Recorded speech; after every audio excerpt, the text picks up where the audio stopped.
ఆంధ్రప్రదేశ్ రాష్ట్రంలో ఆ రోజు వాళ్ళు 5 సంవత్సరాలు ప్రభుత్వంలో ఉన్నప్పుడు ఏం చూశారయ్యా అంటే ప్రజల కష్టాలు చూసేవాళ్ళు, చూసి నవ్వుకునేవాళ్ళు, ప్రజలు కష్టపడుతుంటే చూసి ఆనందపడేవాళ్ళు, ప్రజలు బాధపడుతుంటే చూసి చప్పట్లు కొట్టుకునేవాళ్ళు, ప్రజల్ని ఇంటి మూల మీద కూడా రానిచ్చేవాళ్ళు కాదు. ప్రజల సమస్యలు తెలుసుకోవడానికి ఉండే గ్రీవెన్స్ను కూడా ఎత్తి పారేసిన ఘనత ఆ ప్రభుత్వం అందన్న సంగతి ప్రజలందరూ కూడా గుర్తు చేసుకుంటున్నారు.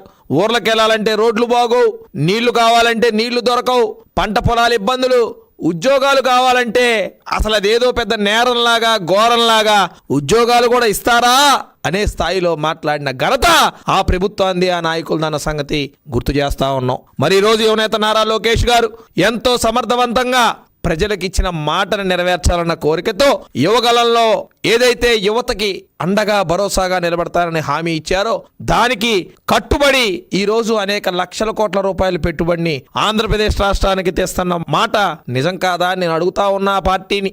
ఈ రోజు ప్రభుత్వం ఏర్పడిన తర్వాత SIPB మీటింగుల ద్వారా 339 ప్రాజెక్టులు తీసుకురావడం జరిగింది. ఈ 339 ప్రాజెక్టులు 12 లక్షల కోట్ల రూపాయల పెట్టుబడులు తీసుకొచ్చాం. ఈ 12 లక్షల కోట్ల రూపాయల్లో 11 లక్షల ఉద్యోగాలు ఈ రోజు ఆంధ్రప్రదేశ్ రాష్ట్రానికి గేట్వేగా నిలబడ్డాయన్న సంగతి ఈ మీడియా ముఖంగా నేను మరోసారి తెలియజేస్తా ఉన్నా. Google, iPhone, ArcelorMittal, Cognizant, Royal Enfield defence కంపెనీలు కూడా ఈ రోజు ఆంధ్రప్రదేశ్ రాష్ట్రానికి వచ్చి లక్షల కోట్ల రూపాయలు పెట్టుబడులు పెట్టి లక్షల్లో ఉద్యోగాలు యువతకి అందజేసిన ఘనత ఈ కూటమి ప్రభుత్వాన్ని, మన మంత్రి నారా లోకేష్ గారిదన్న సంగతి మరోసారి గుర్తు చేస్తా ఉన్నా.